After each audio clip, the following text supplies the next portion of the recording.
If you like incredible bands such as Yumi at 6, Funeral for a Friend, The Blackout, a lot of those bands that have split up, some have kind of got back together I guess, then definitely check out Mouth Culture if you haven't.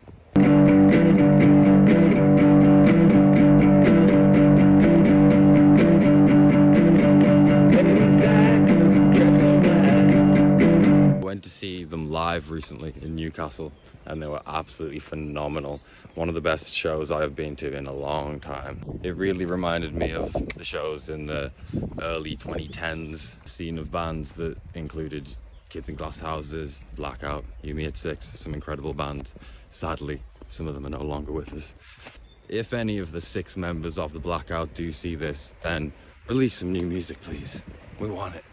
But as someone who grew up living all of those alternative Kerrang sounding bands, I don't really know what genre you would call it. It got lumped in with emo and pop punk at the time, alternative rock, whatever. I just think of it as great music. A lot of those bands and that kind of sound has really faded away in the last 10 years, particularly last 5. This wind hasn't faded away though.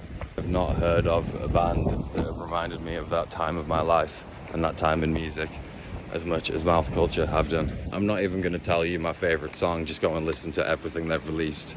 I know a few of their most recent songs have been produced by Max Hellier of Yumi at 6. They cross a lot of genres. There's some new metal influence in there and some emo and some pop punk and indie, just anything good with guitars. Also very, very, very good looking boys. But yeah, especially for fans of Yumi at 6, which I have been since day one. Does anybody else have the Save It for the Bedroom CD single? Probably just me and my brother. But that whole scene of bands really inspired me to want to be in a band, and still do to this day. I still spend a lot of my time going back and listening to stuff from that era.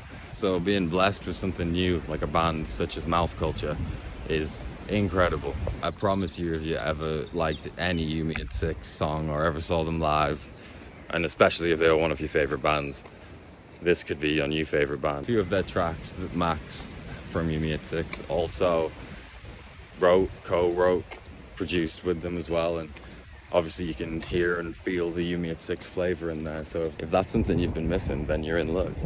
I actually haven't been to too many shows this year, I'm not gonna lie, so getting to go and see them was so refreshing and incredible, and packed out room.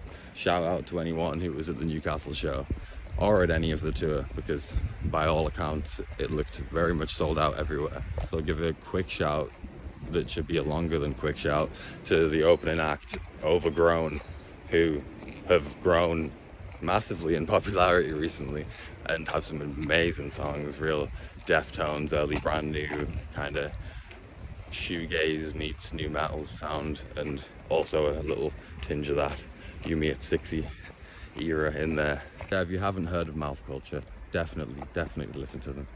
I think you will not be disappointed, particularly if you're a fan of pop punk and guitar music. There isn't too many bands left flying the flag for us guitar bands anymore, so hearing and seeing one exist and thrive is a wonderful, wonderful thing. Go and find them on Instagram and online and give them a follow and see if they're playing anywhere near you soon, and keep a lookout for new music because it will be good. That sounded sarcastic, but it was meant with all sincerity. Beautiful river I have now stopped by, Chuckle Island. Also, this segues nicely into the next band I was going to give a quick mention to.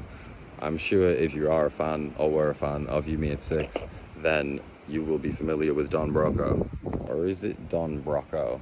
If anybody knows the correct pronunciation, please correct me. My accent's all over the place and strange, so I'll say it how I'll say it. Their latest record that has been released recently is, I don't know the exact date, so I can't be too official, but check it out. Go on Spotify or wherever you find music and look for their newest album. It has an amazing album cover, which is so refreshing to see. Bands seem to not care about album art anymore, especially now with streaming services. Everything's just a tiny little pixel. Crazy features. When I first heard that they had a feature from Nickelback, I thought I'd read something wrong, but that is a fantastic song. If you have any prejudice at all about Nickelback, cast it aside and listen to the song.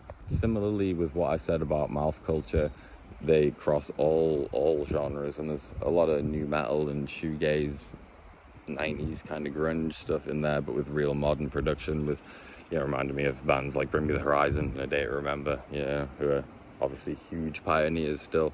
And yeah, overall it's just a super exciting listen.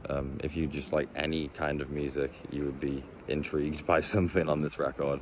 So please check it out. I know they're doing very well and do not need me shouting them out, because if I'm honest, they're a band I haven't been a huge fan of in the past. I've liked one or two songs, but this is the first record I've heard by them that I was like, wow, this is great. So I thought I would share that with you. It did also make me go back and check out some of their music videos, and they have some really funny videos, so check them out too. But yeah, this has been a throwback to anyone who started going to shows in probably 2008 or 2009. I'm sure anyone who was there at those kind of shows, bands like I said before, the Blackout, Kids in Glass Houses, You Me at Six, I could go on forever. We Are the Ocean, Lower Than Atlantis, Old Def Havana. Not saying anything negative about New Def Havana, but such an undeniably strong scene of bands going on at that time, playing great shows, all touring together, and even if the venues weren't huge, it felt huge to be there and being around such an amazing time in music. But just for me personally, finding a band like Mouth Culture and the new Don Broco record made me delve back into some older stuff I'd forgotten about and not listened to in a while, and made me inspired to write some songs that sound like that too. So big shout out and big love to both those bands. I'll say it one last time, if you have not checked out Mouth Culture, go and check them out. I will list the songs I like after this, but they are all incredible. It has been about a week since I have done an update video, and I think I'm wearing the same shirt. Don't worry, I have got changed since. I just love Lil Peep a little bit too much, and that's most of my wardrobe is Juice WRLD and Lil Peep merch, and I have absolutely zero regrets about that. If you do check out either of these recommendations, please let me know in the comments. Let me know your thoughts. Let me know if you like it or you don't. Especially any You Me at Six fan who may not have heard Mouth Culture and this might be their first exposure to them, then definitely let me know what you think, because I'm pretty sure it'll be good. I will be back again very soon with some more videos. I'm gonna skate away home now. Peace and love.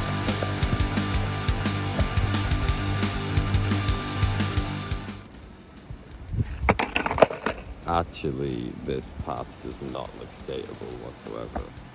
I know people who try and skate down here, but I am not one of those.